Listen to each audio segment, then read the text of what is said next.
No aniversário, meu marido trocou palavras duras na presença da amante. Ele escapou quando reagi. A sala de jantar, ainda perfumada pelo buquê de rosas brancas que ele havia trazido mais cedo, parecia de repente um cenário distorcido, como se as paredes tivessem se inclinado sob o peso daquilo que acabará de acontecer. Os talheres de prata, impecavelmente alinhados sobre a toalha de linho, refletiam a luz trêmula das velas, agora quase consumidas. Eu segurei a taça de cristal com força demais, sentindo o vinho tinto escorrer entre meus dedos como sangue. Você é patética, ele havia dito, com aquele sorriso frio que só aparecia quando queria ferir, sempre achando que o mundo gira em torno do seu drama. A mulher ao seu lado, a colega de trabalho, a amiga da faculdade, a inocente que só veio parar aqui por acaso a rio baixo, como se fosse uma piada particular entre eles. Seus dedos, longos e pintados de um vermelho escuro, brincavam com a haste do copo de champanhe, enquanto os olhos dela me mediam com uma mistura de pena e triunfo. Não foi a primeira vez que suspeitei. Havia os jantares que se prolongavam até tarde, as mensagens que ele apagava com pressa demais, o perfume doce e estranho em sua camisa. Mas ali, naquela noite, com as velas a ponto de se apagar e o bolo de aniversário intocado sobre a mesa, a verdade se materializou como um golpe físico. Ele não se importou em esconder. Pelo contrário, quis que eu visse. Quando a taça se estilhaçou no chão, o som cortou o ar como um tiro. Seus olhos se arregalaram, não por preocupação, mas por raiva. Como ousa, dizia aquele olhar. Como ousa estragar minha noite. Você é um covarde, minha voz saíra mais firme do que eu esperava. Um covarde que se esconde atrás de sorrisos e desculpas, enquanto destrói tudo pelo que passamos. Ele se levantou tão rápido que a cadeira caiu com estrondo. A amante, como era mesmo o nome dela? Recuou instintivamente, mas não o suficiente para disfarçar o prazer que brilhava em seus olhos. Finalmente parecia dizer seu sorriso. Finalmente ela viu. Não comece algo que não pode terminar, querida. Ele cuspiu a palavra como um insulto. Você não tem ideia do que é capaz de perder. E então, como sempre, ele fugiu. A porta da frente bateu com violência, deixando para trás apenas o eco de sua ameaça e o cheiro do perfume dela, misturado ao aroma do jantar queimando na cozinha. Fiquei sozinha, rodeada pelos cacos da taça, pelas migalhas do bolo que eu mesma havia enfeitado com tanto cuidado. As lágrimas vieram, mas não eram de dor. Eram de uma fúria tão profunda que queimava por dentro, como ácido. Peguei o celular, os dedos trêmulos sobre a tela. Não para ligar para ele. Não para implorar, para questionar, para tentar entender, mas para abrir a pasta oculta no meu e-mail, aquela que eu havia criado meses atrás, quando as suspeitas começaram. As fotos, as datas, os extratos bancários com saques em dinheiro que ele nunca justificou, as mensagens que por descuido, deixou abertas no computador da sala. Ele achava que eu era ingênua, que me contentaria com migalhas de atenção, com desculpas esfarrapadas, que me quebraria com palavras duras e um sorriso de escárnio. Mas ele não sabia que enquanto ele brincava de ser Deus, eu já havia aprendido a ser o diabo. E o diabo não pede desculpas. Apaguei as velas com os dedos, sentindo a cera quente grudar na pele. Amanhã, o advogado receberia tudo. Amanhã, as contas que ele pensava estar escondidas seriam congeladas. Amanhã, a mulher que agora ria em algum bar, celebrando sua vitória de pirro, descobriria que ser amante de um homem casado não era um troféu, era uma armadilha. E quando ele voltasse, como sempre fazia com flores e promessas vazias, eu estaria esperando. Não com lágrimas, mas com um sorriso. A casa estava silenciosa demais, daquele jeito que só existe quando algo está prestes a desmoronar. O relógio de parede marcava 13h17 da madrugada, mas eu sabia que ele não voltaria antes do amanhecer. Sempre chegava tarde quando achava que tinha algo a comemorar. Dessa vez, porém, a festa seria minha. As pastas no computador estavam organizadas por data, nome e valor. Cada transferência suspeita, cada depósito em contas que não eram suas, cada mentira cuidadosamente arquitetada para se transformar em verdade aos olhos de um juiz. Ele tinha sido meticuloso ao esconder os rastros, mas esquecera que eu conhecia seus padrões melhor do que ele mesmo. O cheiro de uísque barato em sua respiração, o jeito como os dedos tremiam ao digitar senhas quando achava que eu não estava olhando, as ligações que cortava abruptamente quando eu entrava na sala. Pequenos detalhes que, como costureira, eu havia aprendido a unir com linha invisível. O advogado não fizera perguntas quando lhe entreguei os documentos. Apenas folheou os papéis com uma expressão que oscilava entre admiração e medo, como se estivesse segurando um mapa do tesouro escrito com sangue. Você tem certeza de que quer prosseguir com tudo isso? Ele perguntara, ajustando os óculos. Eu sorri. Tenho certeza de que ele não vai querer que isso vaze. E era verdade. Meu marido adorava sua imagem de homem intocável, o magnata filantropo, o marido exemplar nas fotos de jornal. A ironia é que ele nunca percebera que a melhor máscara é a que usamos para nós mesmos. A chave na fechadura girou às 5h42. Ouvi seus passos pesados no corredor, o som abafado de uma risada contida, provavelmente pensando que eu estaria dormindo, exausta de chorar, como nas outras vezes. Mas quando ele abriu a porta do quarto, encontrou-me sentada à penteadeira, vestida com o taier preto que ele tanto odiava, o cabelo preso em um coque impecável. O reflexo no espelho captou sua expressão antes que ele pudesse disfarçar. Primeiro surpresa, depois, um lampejo de pânico. Onde você esteve? Perguntei, sem me virar. Minha voz saía suave, quase doce, como se estivéssemos falando do tempo. Ele engoliu em seco. Trabalhando até tarde. Você sabe como é. Mentira. Virei lentamente a cadeira para encará-lo. Você esteve com ela. No Le Bistrô, mesa do fundo, garrafa de champanhe Dom Pérignon 2008, sua favorita, embora você sempre diga que prefere vinho tinto para impressionar os clientes. Seus dedos se fecharam em punhos. E depois, no apartamento da Rua dos Pinheiros, onde você guarda suas camisas caras e a aliança que esquece de tirar. Seu rosto empalideceu. Você me seguiu? Não precisei. Apontei para o computador aberto sobre a mesa. As contas do cartão de crédito, os registros de localização do seu celular, as câmeras de segurança que você mesma pagou para instalar por segurança. Dei de ombros. A tecnologia é uma faca de dois gumes, querido. Você só não sabia que eu estava segurando o cabo. Ele avançou um passo, a máscara de superioridade voltando ao lugar, como sempre fazia quando se sentia encurralado. Você não vai fazer nada. Não tem coragem. Sempre foi fraca, dependente. Não deixei que terminasse. Com um movimento rápido, joguei o conteúdo do copo que estava ao meu lado em seu rosto. O líquido escuro escorreu por suas bochechas, pingando no colarinho da camisa branca. Ele gritou, levando as mãos ao rosto, e foi então que sentiu a queimação. Ácido clorídrico diluído, o suficiente para arder e sem deixar cicatrizes permanentes. Desculpe, disse, pegando um lenço de seda da gaveta. Deve doer, mas não tanto quanto ser traído pela pessoa em quem você confia. Seus olhos, vermelhos de dor e ódio, encontraram os meus. Você está louca. Não. Levantei-me, ajustando as luvas. Estou apenas sendo justa. Amanhã, suas contas estarão congeladas. A amante receberá uma visita da polícia, drogas na bolsa, você sabe como é. E seus sócios descobrirão que o grande empresário tem dívidas que não pode pagar. Aproximei-me baixando a voz. Você vai perder tudo. E quando não tiver mais nada, nem mesmo o orgulho, aí sim vou pedir o divórcio. Sem um centavo. Sem piedade. Ele tentou me agarrar, mas recuei antes que seus dedos sujos de ácido tocassem meu vestido. Vou te destruir, cuspiu. Sorri. Já está feito. Quando saí do quarto, ouvi o som do vidro se estilhaçando contra a parede. Mas não era raiva. Era medo.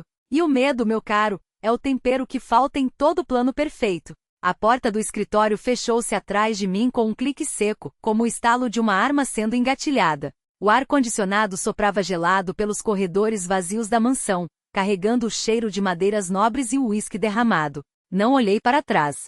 Sabia que ele estaria ali, imóvel, com os nós dos dedos brancos de tanto apertar os punhos, a respiração ofegante como um animal encurralado. A imagem me agradava. No hall de entrada, a empregada, uma mulher de olhos baixos e mãos sempre ocupadas, ergueu o rosto ao me ver. Havia algo novo em seu olhar, não mais a subserviência de sempre, mas uma curiosidade ávida, quase faminta. Ela tinha ouvido. Todos tinham ouvido. As paredes daquela casa, revestidas de seda e segredos, sempre souberam ecoar o que convinha. A senhora deseja que eu chame o motorista?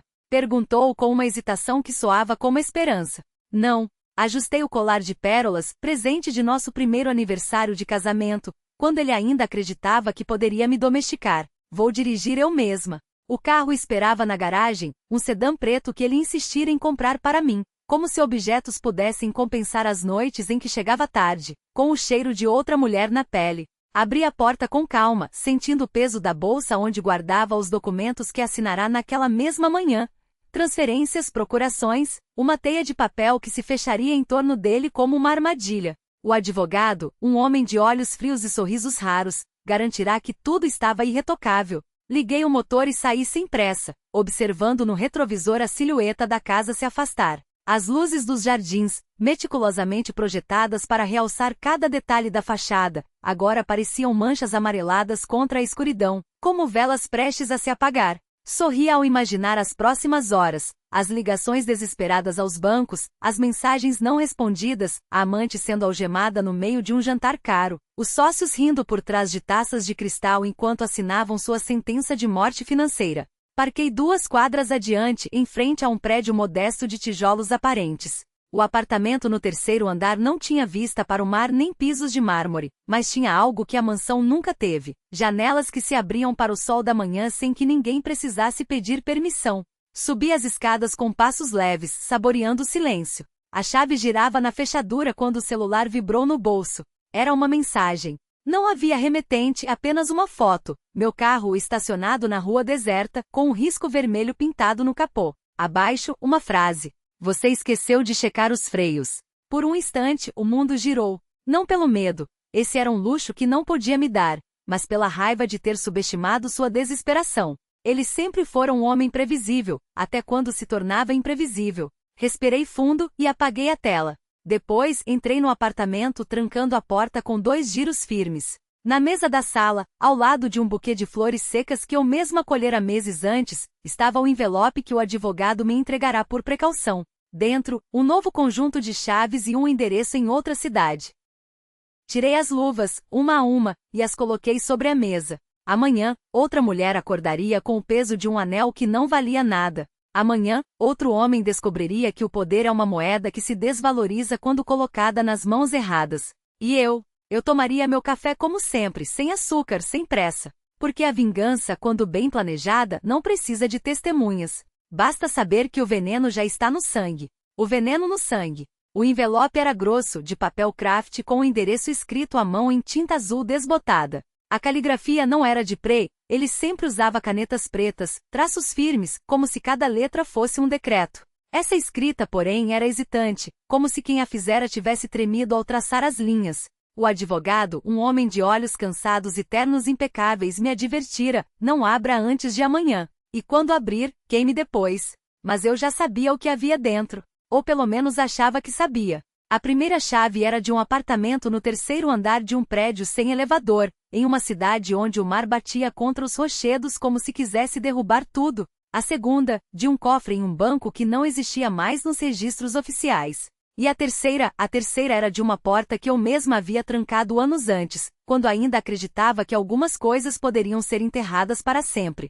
3 dias antes, Prey chegou em casa com o cheiro de uísque e mentira. Não era a primeira vez, claro. Mas dessa vez ele trouxe algo a mais, um corte fino no queixo, como se alguém tivesse tentado desfigurá-lo com um anel. Ele não se importou em esconder. Pelo contrário, passou os dedos sobre a ferida e sorriu, como se fosse uma medalha. "Você deveria ver o outro", disse, jogando a chave sobre a mesa. Eu não perguntei. Nunca perguntava. Em vez disso, servi-lhe um copo de água com gelo, sempre com gelo, porque ele gostava de ouvir o som dos cubos batendo contra o cristal enquanto falava. E ele falou sobre um negócio que der errado, um sócio que tentará se passar por esperto, uma mulher que achará que poderia chantageá-lo. Ela pensou que eu era fraco, riu, secando sangue com o dorso da mão. Como se fraqueza fosse algo que eu pudesse permitir. Eu assenti, como sempre. Mas dessa vez, enquanto ele falava, minha mente estava em outro lugar, no envelope que o advogado me entregará há semanas, guardado no fundo da gaveta da mesa de cabeceira.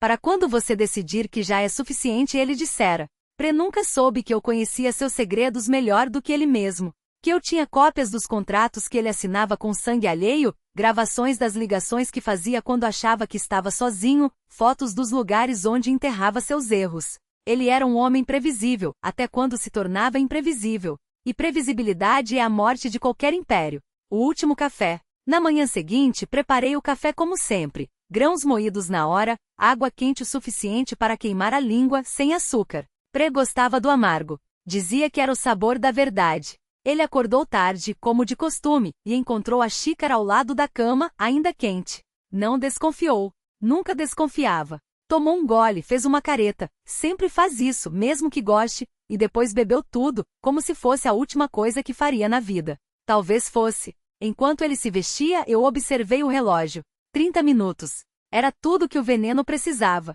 Não algo violento, que o fizesse sufocar ou se contorcer no chão. Nada que chamasse atenção. Só um cansado, uma fraqueza repentina, como se o corpo finalmente desistisse de carregar tanta podridão. Vou sair, disse ele, ajustando a gravata. Tenho uma reunião. Claro, respondi, sem levantar os olhos do jornal. Ele beijou minha testa, como fazia todas as manhãs, como se fosse um gesto de carinho e não uma marca de propriedade. Depois, saiu. Eu esperei até ouvir o motor do carro se afastar antes de me levantar. No banheiro lavei a xícara com água quente e sabão. Não havia resquícios. Nunca via. A cidade do mar. O apartamento era menor do que eu imaginara, mas tinha uma varanda que dava para o oceano. As paredes eram brancas, o chão de madeira clara, e o silêncio era tão denso que por um momento pensei em ligar a televisão só para preenchê-lo, mas não fiz. O silêncio era parte do plano. No cofre do banco, aquele que não existia nos registros, encontrei o que já sabia que estaria lá. Passaportes com nomes diferentes, contas em paraísos fiscais, e uma pasta com fotos de pré com homens que não deveriam ser vistos juntos. O advogado havia sido eficiente. Ou talvez fosse eu quem sempre soubera como jogar o jogo melhor do que meu marido. A terceira chave abria um armário em um armazém abandonado nos arredores da cidade. Dentro, caixas e mais caixas, dinheiro, joias, documentos falsos. E no fundo, uma urna pequena de mármore branco. Não abre. Não precisava. O enterro. 3 semanas depois, recebi a ligação. Pré havia morrido no escritório, uma parada cardíaca fulminante. Os médicos disseram que era coisa do coração. Eu sabia que era coisa da alma. O velório foi lotado. Homens de ternos caros e sorrisos falsos, mulheres com vestidos pretos e lágrimas calculadas. Ninguém chorou de verdade. Ninguém ousou perguntar por mim. Eu não fui. Em vez disso, no mesmo horário em que baixavam seu caixão, eu estava na varanda do apartamento, tomando meu café sem açúcar, observando as ondas quebrarem contra as pedras. O mar era implacável. Assim como eu. No bolso do meu casaco, o envelope vazio. No sangue de Pré, o veneno. E em mim finalmente a certeza de que algumas histórias não precisam de testemunhas. Basta saber que foram contadas até o fim.